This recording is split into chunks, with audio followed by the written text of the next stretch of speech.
আমাদের যে নদী রক্ষা কমিশন বাংলাদেশের, সে কি করেছিল, তারা প্রতিটা জেলার, ঢাকা সহ সব জেলার কিন্তু দখলদারদের চিহ্নিত তালিকা করেছিল। তাহলে আপনি সেটা নিয়ে কাজ শুরু করেন, আর এর পাশাপাশি আপডেট করেন যে গত 20-30 বছরে কারা ঢাকার নদী নালা, খাল বিল জলাশয়কে খেয়ে ফেললো। এখন আবার নতুন ড্যাপ রিভিউ কমিটি করা হয়েছে। উদ্দেশ্য একই, যে এখানে সরকারি আমলারা বসে মিটিং করে কি করবেন, যে প্রকল্পগুলো আমাদের স্ট্রাকচার প্ল্যান সাপোর্ট করে না, ঢাকার ecology, biodiversity, water retention, basin management plan support করে না, সেখানে বিভিন্ন ধরনের আবাসনকে বৈধতা দেয়া। আমাদের রাজধানী উন্নয়ন কর্তৃপক্ষ তারা উত্তরাতে 3rd ফেজ প্রকল্প করেছে, যেটা অধিকাংশ এলাকায় flood flow zone, water retention এলাকার উপরে। কিভাবে রাজুক নিজে একটা উন্নয়ন কর্তৃপক্ষ হয়ে সে তার নিজের করা স্ট্রাকচার প্ল্যানকে ভায়োলেট করে ধ্বংস করলো।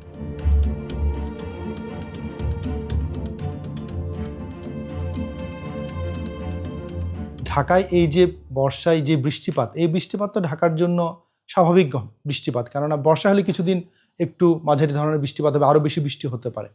কিন্তু যেই শহরে সৃষ্টিকর্তা প্রদত্ত খাল বিল নদী নালার নেটওয়ার্ক ছিল, এবং সেই নেটওয়ার্কটা আমাদের এমনভাবে ছিল শহরের বিভিন্ন প্রান্তে জালের মতো ছিল, সেই জালগুলোকে কেটে ফেলে দিয়ে এখন আমরা অভিযোগ করছি আমাদের পানি নামছে না কেন। এবং এই শহরে, বিশ্বের আর কোনো শহরে এইভাবে নগরায়ন হয়নি। যে নগরায়নের বলি হয়েছে সবুজ এলাকা, জলাশয়, জলাধার সবকিছু। যেই শহরে 30 বছর আগেও আমাদের 10-15 ভাগ আমাদের জলাশয় জলাধার ছিল, এটা এখন কমে এসে 3 ভাগের নিচে নেমেছে। আমাদের সবুজ এলাকা ছিল 25 ভাগ, যেটা বৃষ্টিপাতের সময় সেটা পানি ধারণ করে মাটিতে নিচে নামায়, আমাদের ওয়াটার ফ্লোটা কমায়, সেটা নেমে এসেছে এখন আমাদের 6-7 ভাগের নিচে। তাহলে আইডিয়ালি যেখানে আমাদের 30-35 ভাগ আমাদের জলাশয় জলাধার থাকার কথা, সবুজ এলাকা থাকার কথা, সব মিলে সেটা এখন 10 ভাগের নিচে নেমেছে, যার ফলে পানি নামার জায়গা নেই। ঢাকায় আমরা যদি দেখি, অনেক ওয়ার্ড আছে যে ওয়ার্ডে আপনার 90 ভাগের উপরে কনক্রিট আর কনক্রিট, সব পানি নামছে, যেটা ছোট ছোট নালা তৈরি করেছে। এই নালাগুলো আবার একে অপরের সাথে সংযুক্ত না। তাহলে এটা হচ্ছে আমাদের পাপের ফসল। আবার অনেক জায়গাতে নালাগুলো তৈরি করতে গিয়ে, ড্রেন তৈরি করতে গিয়ে দেখা গিয়েছে তার কোনো প্রকৌশল ডিজাইনের মধ্যে গাফিলতি আছে।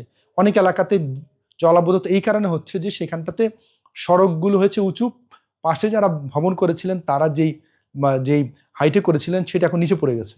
দিনে দিনে সড়ক উন্নয়নে উঁচু করা হয়, পানি সব নিচেই জমা থাকে, এটা অল্প বৃষ্টিতে জমা থাকে। তাহলে এই যে ভুলগুলা, এই ভুলগুলার উপরে আরও বেশি চেকে বসেছে আমাদের ঢাকার আশেপাশে যত ধরনের ফ্লাড ফ্লো জোন ছিল, রিটেনশন এলাকা ছিল, ভেতরে খাল ছিল, একের পর এক দখল হয়েছে। ঢাকার উপর থেকে ম্যাপ দেখলে দেখা যায় অনেক জায়গাতে কিছু জলাধার আছে, মাঝে বেশ নগর এলাকা আবার জলাধার, মাঝখানেও কিন্তু পুরাটা কানেক্টেড ছিল। মাছের জায়গাটা আমরা দখল করে করে কি করেছি, আমরা পানিগুলোকে বিচ্ছিন্ন কিছু আমরা খালের মধ্যে নিয়ে এসেছি, অথচ এটা ফ্লো হয়ে কিন্তু আমাদের নদীগুলোতে পড়ার কথা ছিল। তাহলে এই যে যারা দখলদার, তারা কিভাবে পারলেন দখল করতে? তার মানে রাষ্ট্র তখন নির্বিকার ছিল। আমরা পুরো রাষ্ট্র ব্যবস্থা তো আমরা তৈরি করেছি অনেকগুলো অর্গানাইজেশন দিয়ে, সিটি কর্পোরেশন, রাজধানী উন্নয়ন কর্তৃপক্ষ, পরিবেশ অধিদপ্তর, ওয়াসা, জেলা প্রশাসন, পুলিশ প্রশাসন, এই যে এতগুলো আয়োজন, আবার রাষ্ট্রে মিনিস্ট্রি আছে।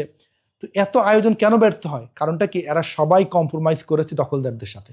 একের পর এক সরকার গিয়েছে, কম্প্রোমাইজিং নেচারে কোনো পরিবর্তন হয়নি।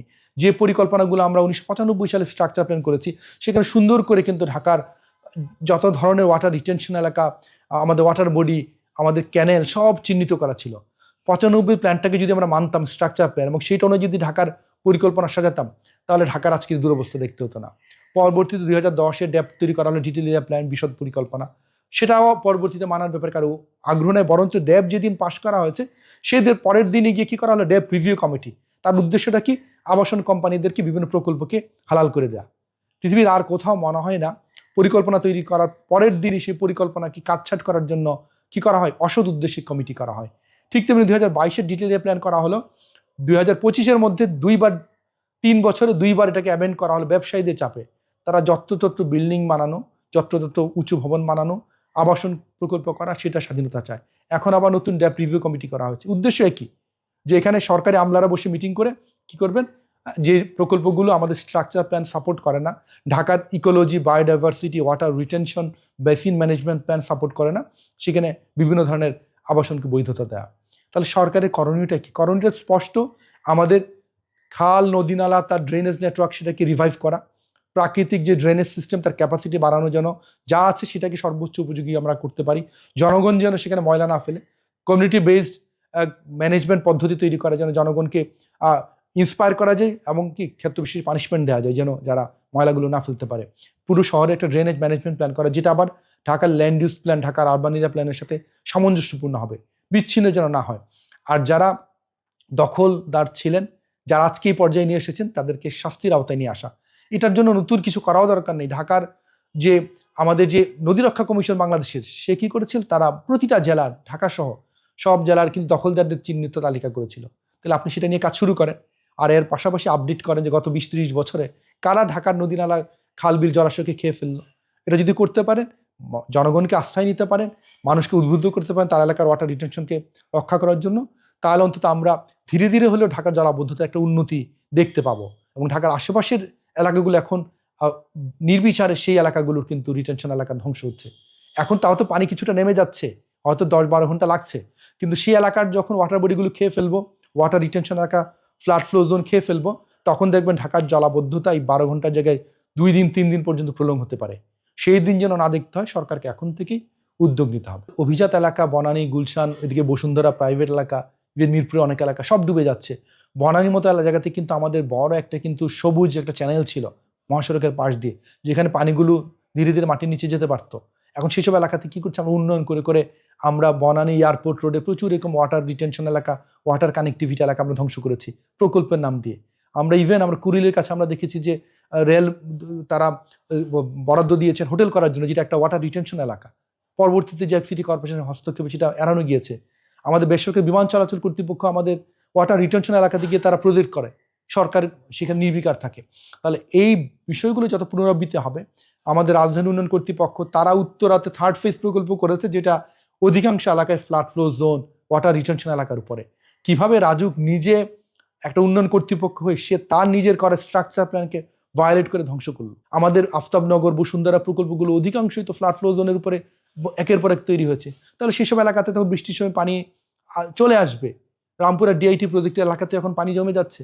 এগুলো কিন্তু আমাদের অস্বাভাবিক স্বেচ্ছাচারী যে নগর উন্নয়ন নাম দিয়ে যেটা দিয়েছি সেটার ফসল, অথচ আমাদের প্রাকৃতিক যেই ওয়াটার রিটেনশনের যে সিস্টেমটা ছিল সেটা আমাদের সম্পদ ছিল, এটাকে আমরা কি করেছি, গলা টিপে নষ্ট করেছি। যা আছে তার প্রতি বর্গ মিটারকে আমাদের নেচার বেস সলিউশনের মাধ্যমে রক্ষা করাটাই আমাদের রক্ষা কবচ। তার সাথে কমিউনিটিকে এঙ্গেজ করতে হবে, এবং যারা আমাদের পানি, জল, পরিবেশ ধ্বংস করেছে তাদেরকে দ্রুততার সাথে শাস্তির আওতায় আনতে হবে। এটাই সরকারের প্রাধিকার হওয়া উচিত।